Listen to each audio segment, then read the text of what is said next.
Frank Mir made his UFC debut when he was only 22. An armbar submission of celebrated Brazilian Jiu-Jitsu champion Roberto Traven. Things were going well for him at the beginning of my career. Look at that, look at that. Can he finish it down?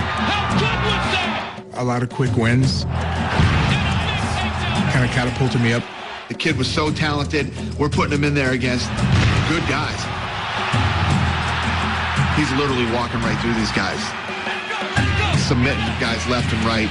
In June of 2004, he was matched up with 6'8" Tim Sylvia for the vacant UFC heavyweight crown. Sylvia, undefeated in 16 fights, was a heavy favorite. Everybody thought he was pretty unbeatable due to his height, his range, his striking ability, his ability to nullify the takedown. That looks like a broken arm to me. Broke his arm, you know?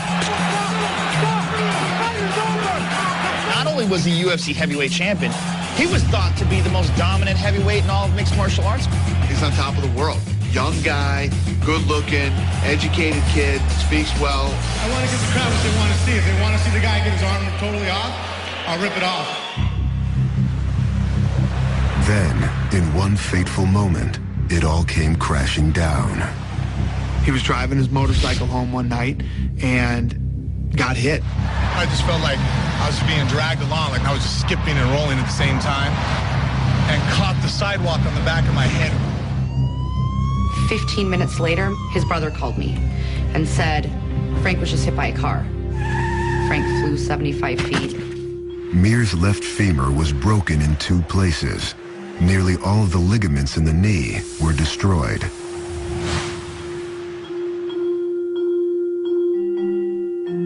He went to 2 different doctors, the best in Las Vegas, and both doctors told him that he would never fight again.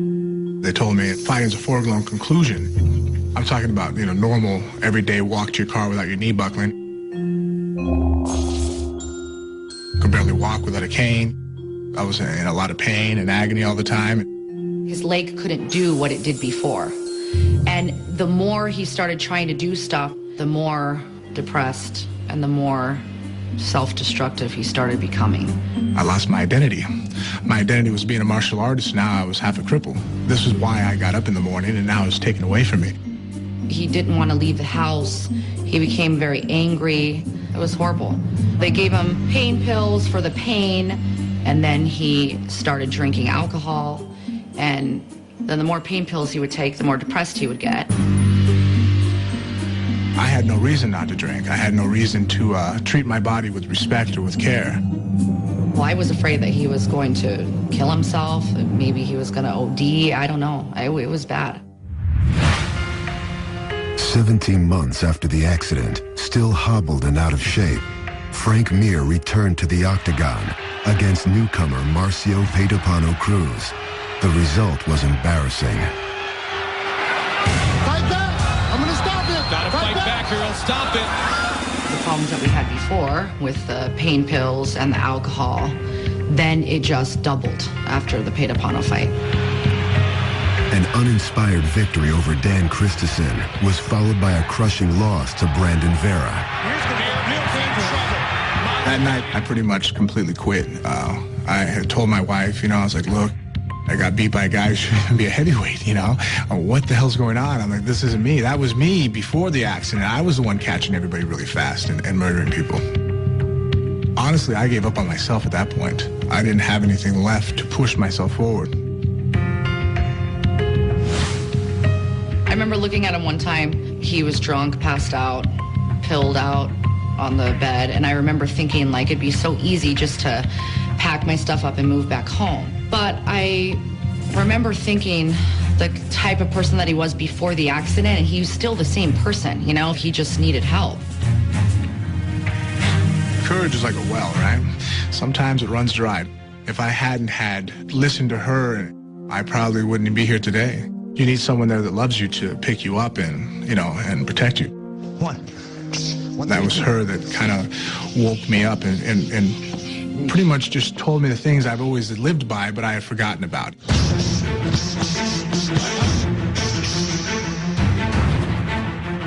Mir took 9 months away from fighting.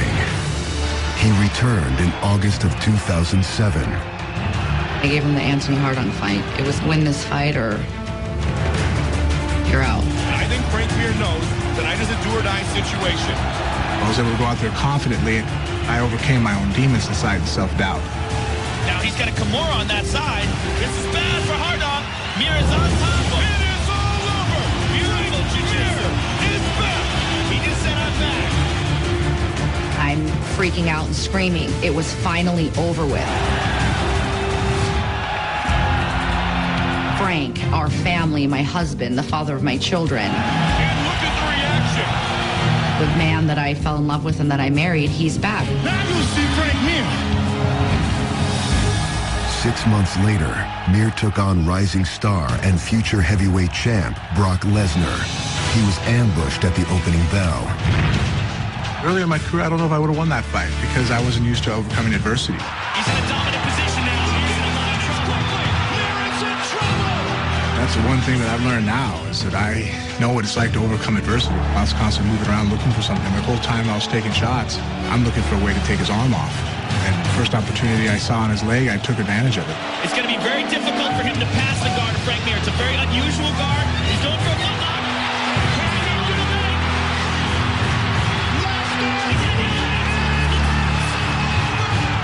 If that's not the old Frank Mir, I don't know what is. He's going back to how it was before. Testing his martial arts. Testing himself. And Nogueira is the biggest test that he could go up against. He's standing in that way of that completion of that circle for me to resurrect completely from my death. Up next, the battle for the belt. But I know they submission me very well.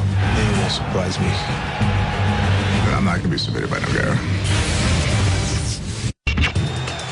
On December 27th, Antonio Rodrigo Nogueira and Frank Mir, the two best heavyweight ground fighters in the world, will face off. For a long time, I've been known as the submission guy for the UFC.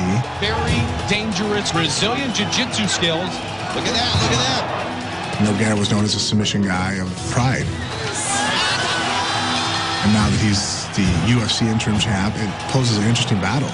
When we go to the ground, we're going to show, the best techniques. Nogueira has been in some great battles and wars and constitutes who he is. But, they take their toll. I see a guy who walks a little slower than he walked 5 years ago when I met him the first time. I see a guy who looks a little more in pain. So at what point is Nogueira in his career, is it going to all come crashing down? But Mir knows that hurting Nogueira is one thing. Putting him away, quite another. Everybody kicks Nogueira's ass at first and gets caught. That's his thing. You can't put him out. He's like a zombie. He's like Frankenstein. Every time you kill him, you think he's dead, he rises again. I'm worried about going into deep water with Nogueira. That's what I have to prepare for these upcoming months. I think he's more dangerous in the first 3 minutes of the fight. But I'm going to attack him in the first 3 minutes. That makes no sense. First 2 or 3 minutes, I kill everybody. That was quick. That was impressive. Why would you attack me at my strength? To prove a point? That makes no sense. You're the champ. You got nothing to prove except for to win the fight.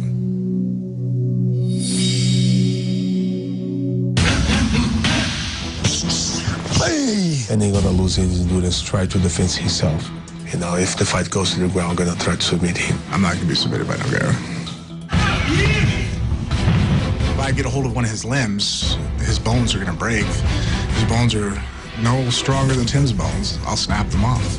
And if he doesn't want to tap, it's fine. I'll break your arm and put it on my mantle. I want to submit this guy so they will have no questions who is the best, fight in the world. This fight's about me winning the title. I want that more than anything, and he's the guy standing in front of the door. Whatever who comes to the octagon and try to keep that belt, take from me. I'm going to have a hard time. And I can see nobody can do that right now. He's the guy standing in front of the door. To come through him is a storybook ending. I'm going to win that fight.